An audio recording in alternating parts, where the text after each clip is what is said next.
Bem, rapaziada, bom dia aí pra vocês, né? Boa tarde, boa noite, não sei. Bom dia, né? Que vocês não vai passar um pouco de noite, né? Bom, eu sou Paulo Cauã e meu grupo tem a Ingrid do Mário e o Saulo Gabriel. Cada um fez uma parte por trás do trabalho, mas quem vai contar aqui pra vocês essa brincadeira aqui, essa história, essa obra de Jorge Amado, né? Grande Jorge Amado. Jorge Amado. é, Sou eu. Bom, basicamente, essa obra de Jorge Amado chamada Capitães da Areia, que é a obra que eu vou falar pra vocês, ela se passa na Bahia e conta a realidade periférica, a vivência de rua de crianças que são denominadas de Capitães da Areia. Bom, os Capitães da Areia basicamente são crianças, né? Crianças ali para adolescentes que eles vivem na rua e para sobreviver eles roubam, furtam, enganam as pessoas para eles sobreviverem, né? Eles moram num cais, num trapiche abandonado, certo? Enfim, bom, o grupo é liderado por Pedro Bala. Ele é filho de um, pode-se dizer, revolucionário antigo, que era conhecido como Loiro, e morreu em uma manifestação. Bom, além de Pedro Bala, também tem Sem Pernas. Pô, Sem Pernas, né? Não precisa explicar muita coisa. O moleque não tem uma perna, por isso que apelidaram ele de Sem Pernas, né? Enfim, tem Sem Pernas, tem Pedro Bala, tem Professor, que é um dos meninos mais inteligentes do grupo. Ele é o único que sabe ler e vive lendo história pros amigos dele durante a noite e tal. Ou mesmo ele lê livros e traduz da maneira que ele entende para as crianças do grupo. Tem Gato, o Gato, né, que o apelido dele é Gato por ele ser considerado um dos mais bonitos pelos meninos e entre os meninos.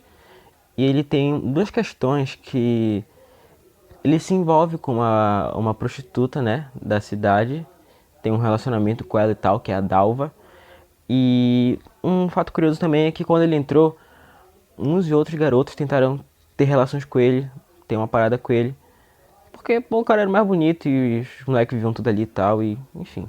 Tem no Jorge Amado na obra, ele se aprofunda um pouco assim nessas coisas, fala um pouco desse, não sei se a palavra é certa, é o termo certo pra, pra parada dele com a Dalva, é amadurecimento precoce, né? Mas enfim, ele entra muito nessa parada e nessa parada do homossexualismo, um pouco ali entre linhas e tal, enfim.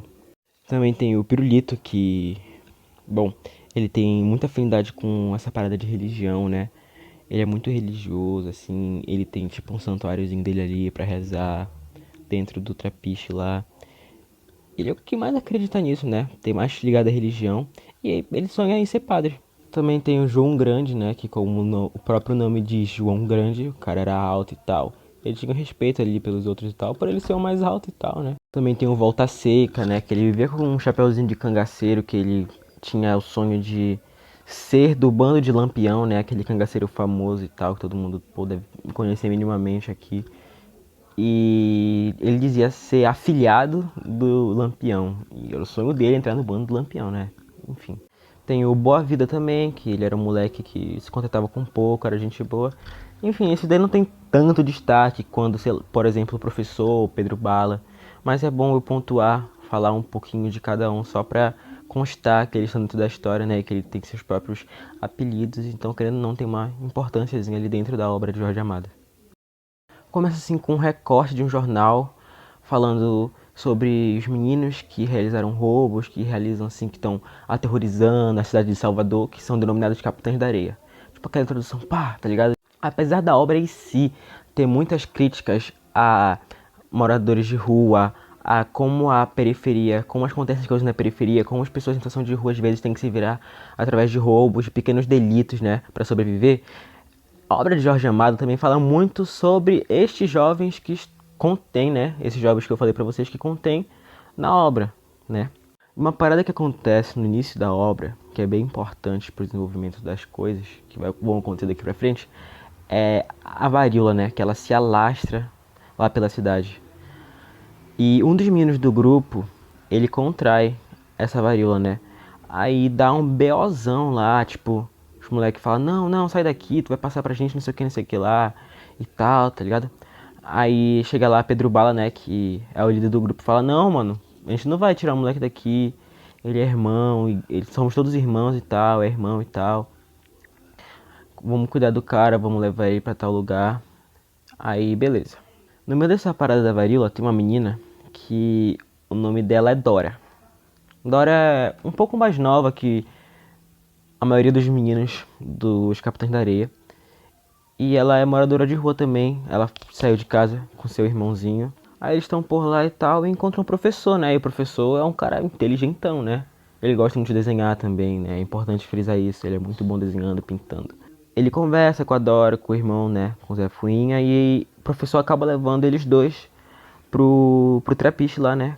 Com o resto dos meninos. Mas nesse momento tá só o professor e alguns meninos. Pedro Bala não tá lá, né? É importante lembrar isso também. Passa um tempo, pá, anoitece, depois do professor já ter conversado com Dora e com o irmão dela. Aí os moleques chegam lá, né?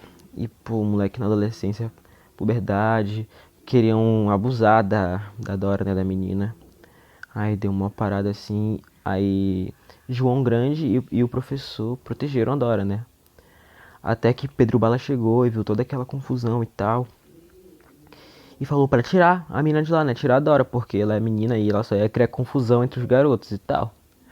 Aí o professor insistiu, falou que ela também era garota de rua.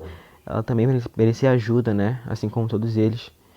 E o Pedro Bala cedeu, mas falou que no dia seguinte ela tinha que pegar o beco dali, tá ligado? Ah, ficou nessa enrolação, e acabou que a menina ficou lá. E com o tempo os meninos pararam com essa ideia de querer dar em cima dela. Alguns até enxergavam ela como com uma visão materna. Porque ela cuidava dos meninos, cuidava das feridas deles, ajudava eles, entendeu?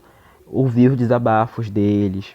Então foi tranquilizando a situação e Pedro Bala foi começando a gostar dela. E teve todo esse envolvimento de Pedro Bala com Dora, né? Que é o principal ponto da obra de Jorge Amado ser um romance. Aí acontece, eles estão lá de boa, ela rouba um beijo deles, eles começam a brincar, a correr. E um tempo depois, eles participam de um assalto, né? E Dora quer porque quer ir junto, quer porque quer ir junto. Aí um tempo depois acontece esse assalto e ela quer porque quer ir e ela vai, né? Pedro Bala, que é o líder do grupo, cede, né? Porque ele tem envolvimento com ela, ele cede, deixa ela ir. E o que acontece nesse assalto? Bom, grande parte dos meninos fogem, mas Pedro Bala e Dora são pegos pelos policiais. Dora vai para um orfanato e Pedro Bala é preso, é torturado. Enfim, acontece um monte de coisa com ele, né? Enfim, até que os meninos dão um jeito lá e conseguem tirar Pedro Bala lá de dentro. E nesse meio tempo que Dora tá no orfanato, ela contrai uma febre, sabe? Ela fica muito doente, muito doente, muito doente, muito doente. E a primeira coisa que Pedro Bala faz ao sair da prisão é chamar os moleques e falar: mano, vamos salvar a Dora, né? Vamos tirar ela dali do orfanato e pá. Ela tá sendo cuidada pelas freiras, né? Que ela tá muito doente. Aí, beleza, tiram ela de lá e levam ela lá pro trapiche. Aí, pô, eles já se dão conta de que ela tá muito, muito doente. Levam a mãe de santo pra benzer ela, pra fazer uma par de coisas com ela e tal. Bom, aí um tempo depois, o que acontece? Ela e Pedro Bala dormem juntos, dormem na mesma cama, né? Aí a Dora fala: eu quero. Aí Pedro fala: eu quero. As duas querem. Só que ela tá muito doente, né? Pedro Bala não queria muito fazer isso, porque ela tá muito mal. Ele queria que ela se recuperasse, que ela ficasse de boa, entendeu? Mas, enfim, rolou ali o que rolou, mano. Tiveram relações. E no outro dia ela já acorda, pá, morta, entendeu? Teve uma febre muito alta, não suportou. E, enfim, faleceu. Esse basicamente é o desfecho da história, né? Dora morre, mas ela dá muito aprendizado aos meninos. Bom, depois disso daí, desse grande fato, os meninos, assim, seguem seus próprios caminhos, entende?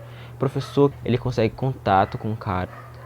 E esse cara ajudou ele, né? Ele conseguiu contato com o pessoal aí do Rio de Janeiro e pá, vazou pro Rio de Janeiro, focou na pintura e tal, né? O forte dele.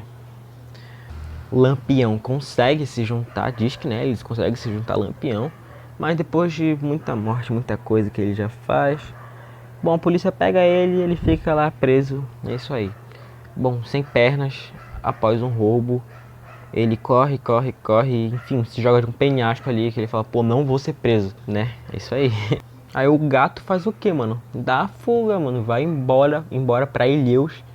Não dava, mano, com a prostituta que ele ficava e vira um cafetão lá, mano, simplesmente. É isso aí, mano, o cara foi viver a vida dele. E, bom, Pedro Bala, né, ele passa a liderança pra outro menino, né, um menino que não tem tanto destaque assim, não tem o nome e tal, pra ele cuidar lá dos Capitães da Areia.